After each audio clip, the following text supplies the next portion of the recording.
The rescue at Pema releases TʻUshan. The plan to seduce Kuan Yu from allegiance to his brothers was now announced by its proposer. Since Kuan was far braver than ordinary men, he could only be overreached by superior cunning. So it was proposed to send some of his soldiers who had lately been of Liu Pei's army into Saipi, where they would say they had come back. They would thus be allies on the inside. Then an attack and a feigned defeat would entice Kuan to a distance from the city, and his return road would be cut. TʻUshan accepted the scheme, and a few score of the men who had lately been in Suchu were sent to the city. The commander believed the story they told and trusted them, so they were suffered to remain. After this part of the game had been played, Tun led forward 5 companies against the city. At first Kuan Yu would not accept the challenge, but provoked by men sent to hurl insults at him from the foot of the wall, his wrath got the better of him, and he moved out with 3 companies. After the leaders had exchanged a half-score bouts, Tun made to run away. Kuan Yu pursued. Tun stopped and made a stand, then he fled again. Thus alternately fighting and retiring, he enticed Kuan Yu 20 li from the city.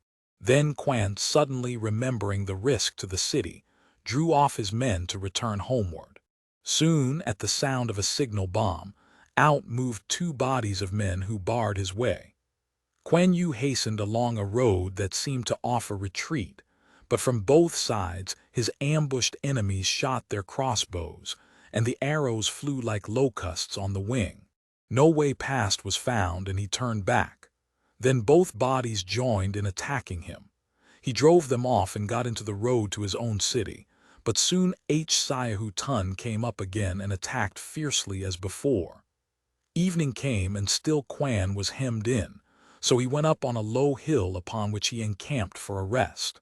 He was surrounded on all sides by enemies. By and by, looking toward his city, he saw the glow of fire.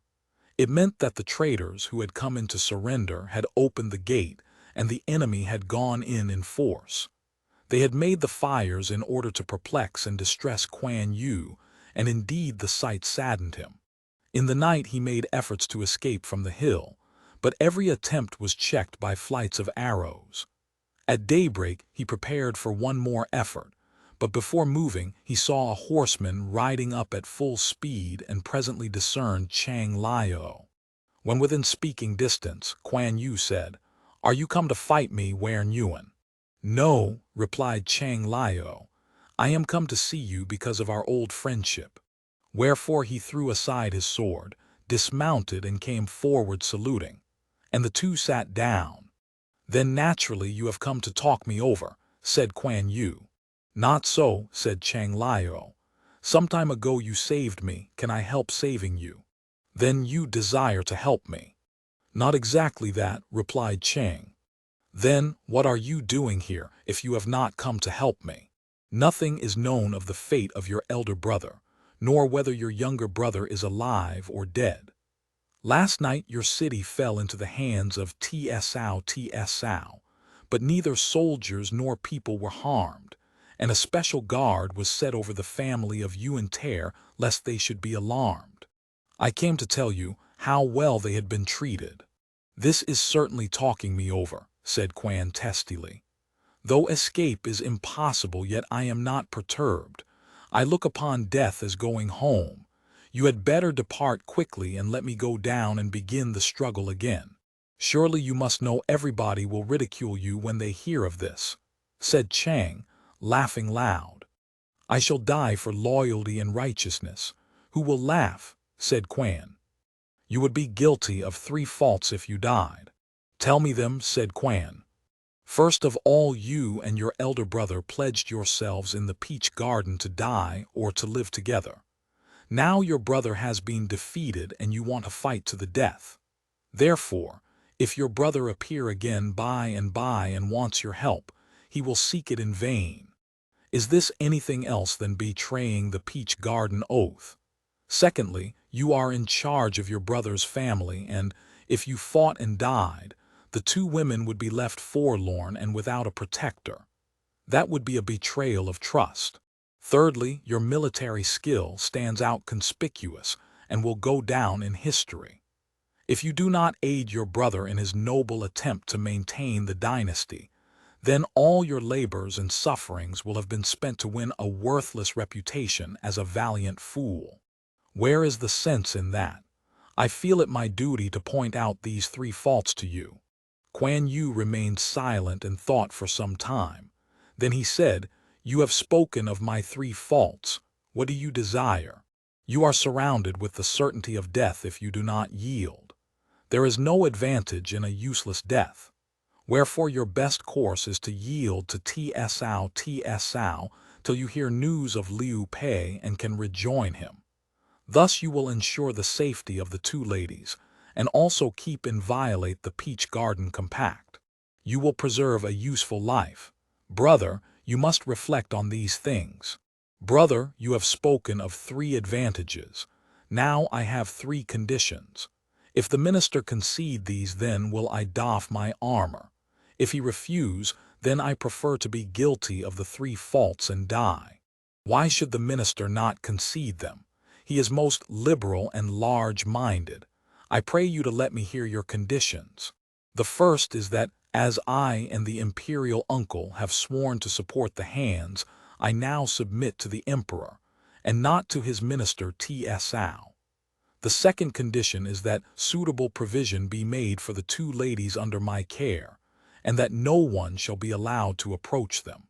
The third is that I shall be allowed to set off to rejoin Uncle Liu so soon as I shall hear where he is, whether it be far or near. I require all these to be satisfied. Failing a single one, I will not submit. Wherefore, Wan Yuan, I pray you hasten back and announce them." Chang Liu lost no time but rode back to TSao. When he spoke of Kuan Yu's intention to submit to the Han's but not to TSao, the latter smiled, saying, "As I am the minister of Han, so am I Han. I grant that." Chang then spoke of provision due to their rank and security from molestation for the ladies, to which TSao replied, "I will give them twice the regular amount for an uncle of the emperor. As for securing them from molestation, that is simple. The ordinary domestic law is enough. Why should there be any doubt?" Then said Chang, "Whenever he shall get news of the whereabouts of Yuan Ter, he must go to him." At this TSao shook his head, saying, "Then I am merely to feed Yun Chang. What is the use of this? I cannot consent." Chang replied, "You must know of the difference in Yu Zhang's behavior brought about by difference of treatment. Yuan Ter treats Yun Chang just kindly and liberally. You can surely engage his heart and support by being kinder and more liberal. What you say is much to the point. I will grant the three conditions," said TSao. Whereupon Chang Liu left to carry the news to Kuan Yu, still on the summit of the hill. "Now I expect the army to withdraw so that I may enter the city to tell the two ladies what has been arranged. After that, I submit at once." Chang Liu rode back once more with this request, and the order was given for the army to retire 10 li. "Do not do this," said Sun Yu. "I fear treachery." "He will certainly not break faith," said TSao. "He is too high-principled." The army retired, and Kuan Yu with his force re-entered the city, where he saw that the people were following their ordinary avocations in tranquility. He came to the palace and went in to see the two ladies, who hastened to meet him. He bowed to them below the steps and said, "I apologize for having caused you to feel alarmed." "Where is the uncle?" asked they. "I know not whither he is gone." "What do you intend to do, brother-in-law?" "I went out of the city to try a last battle. I was surrounded on a hilltop, and Chang Liu has urged me to yield. I proposed 3 conditions, all of which were conceded, and the enemy drew off to allow me to return to the city. Unless I have your decision, sisters-in-law, I scarcely dare to take any final step." They asked what were the conditions and were told. Then Kan Fujian said, "When TSAO's army came in, we took it to mean certain death. But it is scarcely credible that not a hair of our heads has been disturbed, not a soldier has dared enter our doors. You have accepted the conditions, brother-in-law, and there is no need to ask our consent. Our only fear is that he will not let you go by and by to search for the uncle. Sisters-in-law, you need not be anxious. I will see to that. You must decide everything and need not ask us womenkind." Kuan Yu withdrew and then, with a small escort, went to his interview with TSAO. TSAO came to the outermost gate to welcome him, and Kuan Yu dismounted and made obeisance. TSAO returned his salute with the greatest cordiality. The leader of a defeated army is grateful for the graciousness that has preserved his life, said Kuan Yu. "I have so long admired your loyalty and high principles that this happy meeting gratifies the desire of my whole life," replied TSAO. "As the minister has granted the 3 requests which my friend petitioned for on my behalf, there is now but little to discuss," said Kuan. "As I have spoken, so be it. I could not break faith," replied TSAO. "Whenever I hear where Uncle Liu is, I must certainly go to him, even if through fire and water. It may be that there will be no opportunity of taking leave. I trust you will understand the reason. If Liu Pei should prove to be alive, you must certainly be allowed to go to him. But I fear that in the confusion he may have lost his life. You may set your mind at rest and let me make inquiries." Kuan Yu thanked him. Then a banquet was prepared in his honor. Next day the army started on its homeward march. For the journey to the capital, a carriage was prepared for the 2 ladies and Kuan Yu was its guard. On the road they rested at a certain post station, and TSAO, anxious to compromise Kuan by beguiling him into forgetfulness of his duty, assigned him to the same apartment as his sisters-in-law. Kuan stood the whole night before the door with a lighted candle in his hand. Not once did he yield to fatigue. TSAO's respect for him could not but increase.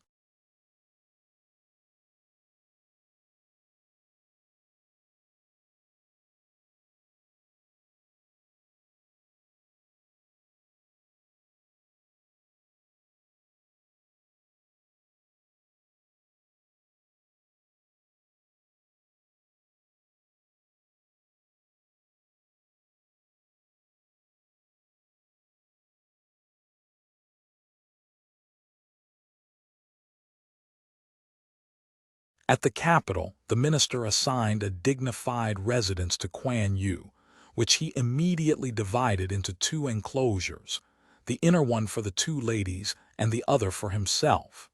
He placed a guard of 18 of his veterans over the women's quarters. Kuan Yu was presented to the Emperor Hsin, who conferred upon him the rank of general. Soon after, TSAO made a great banquet, inviting all his advisors and fighting men, solely in honor of Kuan Yu, who sat in the seat of honor. Beside this, he received presents of silks and gold and silver vessels, all of which were sent into the ladies' quarters for their use and keeping. In fact, from the day of arrival in the capital Kuan, Yu was treated with marked respect and distinction, banquets and feasts following each other in quick succession. TSAO also presented him with 10 most lovely serving girls. These also were sent within to wait upon his 2 sisters-in-law. Every 3rd day Kuan Yu went to the door of the women's quarters to inquire after their welfare, and then they asked if any news of the wanderer had come. This ceremony closed with the words, "Brother-in-law, you may retire when you wish." TSAO heard of this extremely correct behavior, and thought all the more of the man for it. One day TSAO noticed that the robe Kuan Yu was wearing was old and frayed. Taking his measurements, TSAO had a new one made of fine brocade and presented it to him.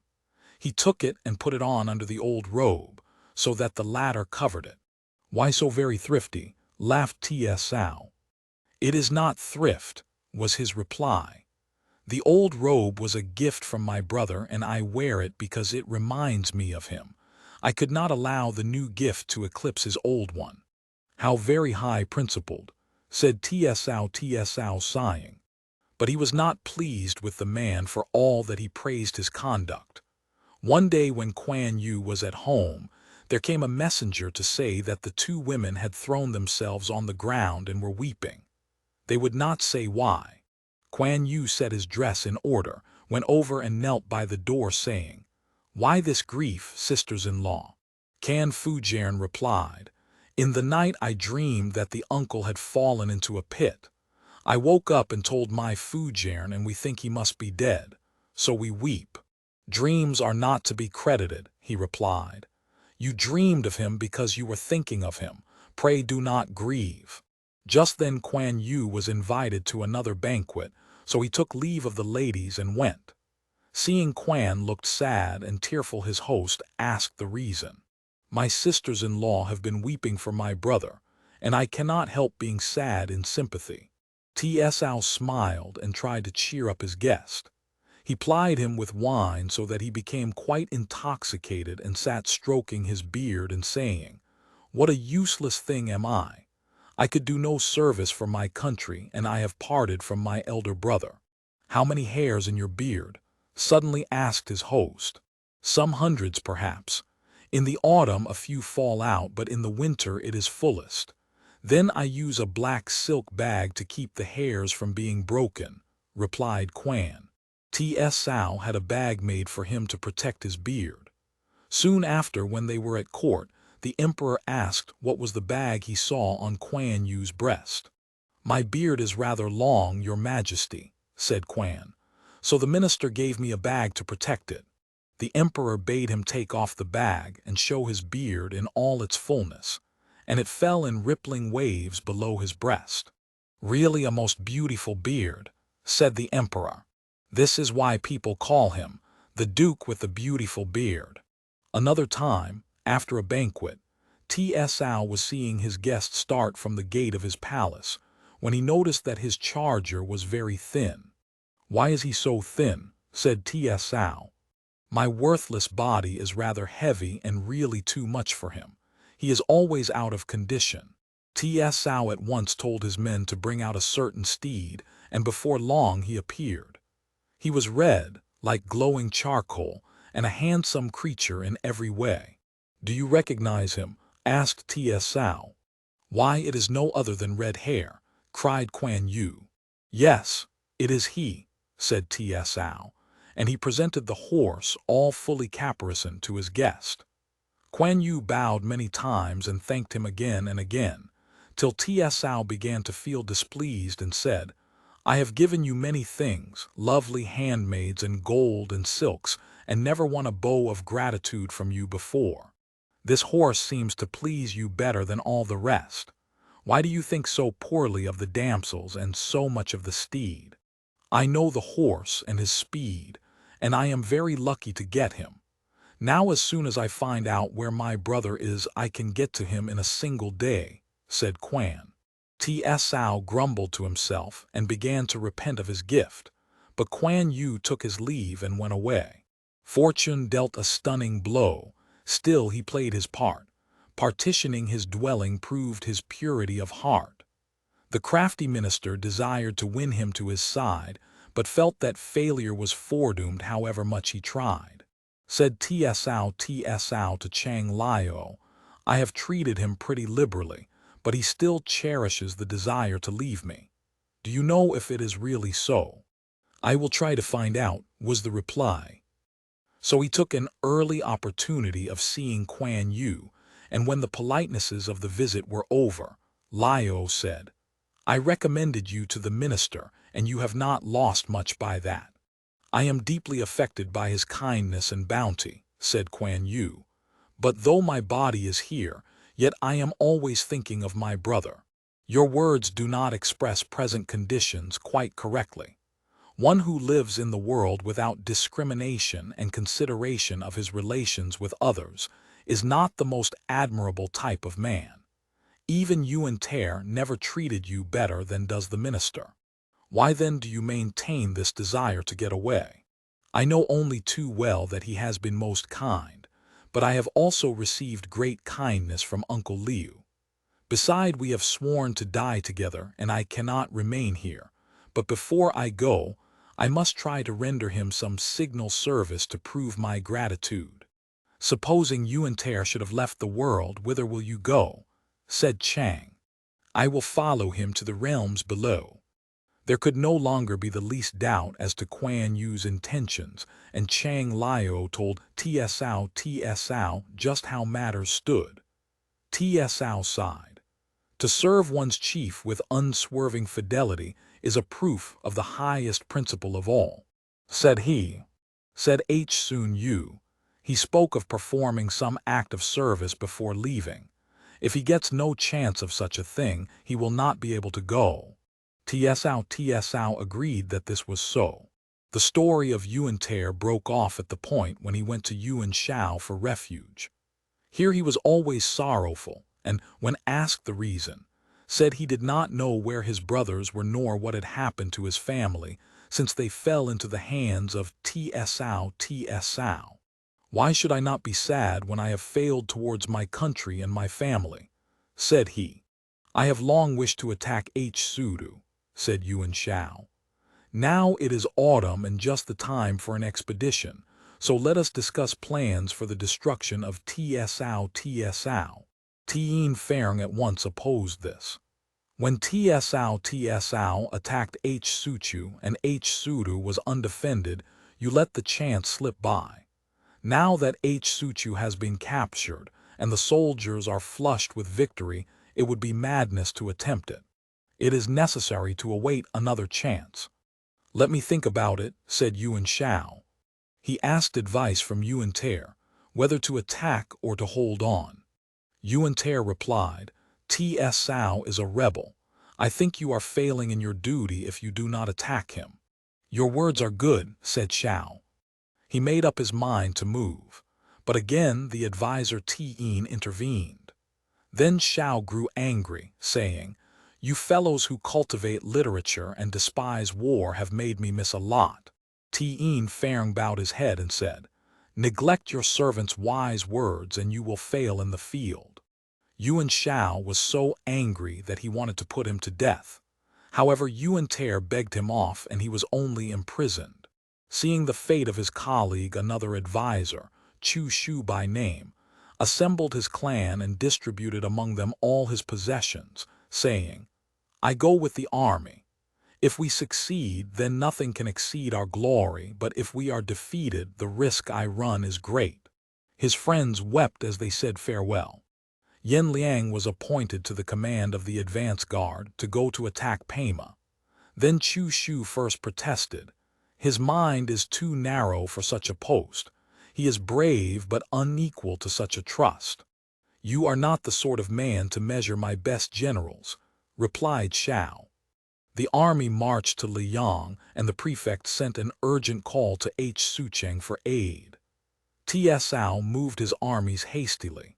As soon as the news of battle got about Kuan, Yu went to see the minister, and asked that he might go with the first body. I scarcely dare put you to such inconvenience, but presently, if need arises, I will call upon you. So Kuan Yu retired, and 15 legions marched out in 3 directions. On the road, the letters from Liu Yin arrived praying for help, and the first 5 legions went to Pema and took up a position supported by the hills. In the wide plains in front of them, Yen Liang was encamped with 10 legions of veterans. TSO was frightened at the force opposed to him, and returning to camp, spoke to Sung Hsin, who had once served under Lu Pu, saying, You are one of Lu Pu's famous veteran generals. Can you give battle to this Yen? Sung Hsin agreed to try. He armed himself, mounted, and rode to the front. Yen Liang was there on horseback, his sword lying crossways. Seeing an opponent approaching, he uttered a loud shout and galloped toward him.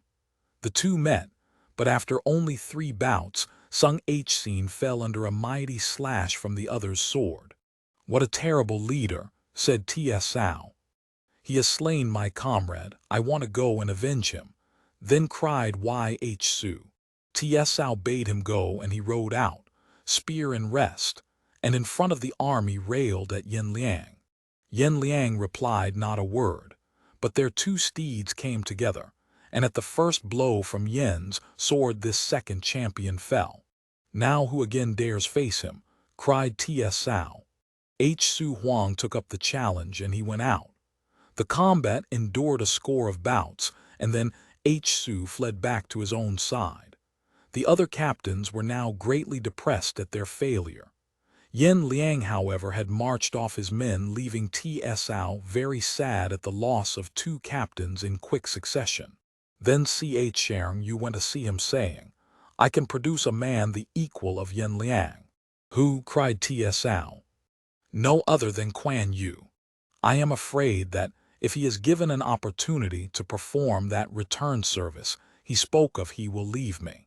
If Liu Pei is still alive, he is with Yuan Shao. If you get Kuan Yu to defeat Yuan Shao's army, Shao will look askance at Liu Pei and put him to death. Liu Pei gone, where can Kuan Yu go?" This argument appealed to TSao at once, and he sent to request Kuan Yu to come. Previous to obeying the call, Kuan went to say farewell to his sisters-in-law. "You may get news of the uncle on the journey," said they. "Yes," said Kuan, and left them. Armed with his famous black dragon, riding on the swift steed Red Hair, and having but a slender following, Kuan Yu was not long in arriving at Pema. He saw TSao, who told him what had happened. Yin Liang was too valiant for any to face. "Let me look at him," said Kuan.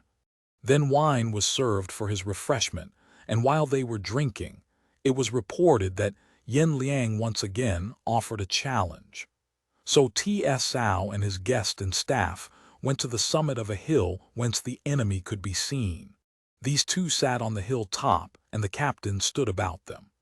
TSao pointed out Yin Liang's men arrayed on the plains below, the ensigns and banners waving fresh and bright amid the forest of spears and swords made a grand and imposing spectacle. "See what fine fellows these Northmen are," said TSao. "I regard them as so many clay fowls and mud dogs," said Kuan. TSao pointed out Yin Liang, saying, "There he is under that umbrella." He was wearing an embroidered robe and a silver breastplate and rode on horseback. His hand gripped his sword. "His head looks as though it was stuck on a pole for sale," said Kuan, just glancing over the army at his feet. "You must not despise him," said TSao. Kuan rose, saying, "I am a poor thing, but I will go over and bring you his head if you like." "Joking is not allowed in this army," interposed Chang Liu. "Be careful what you say." Kuan Yu quickly mounted, turned down his mighty weapon, and galloped down the hill, his phoenix eyes rounded and his heavy eyebrows fiercely bristling. He dashed straight into the enemy's array, and the Northmen opened like water before him, a wave spreading right and left. He made directly for the general. Now Yin Liang, sitting there in state, saw a horseman rushing toward him, and just as he began to ask who the rider of the red horse was, lo! The horseman was there. Taken utterly by surprise, the leader could make no defense. Kuan's arm rose and the mighty weapon fell, and with it fell Yin Liang. Leaping from the saddle, Kuan Yu cut off his victim's head and hung it to his horse's neck. Then he mounted and rode out, just as if there was no army there.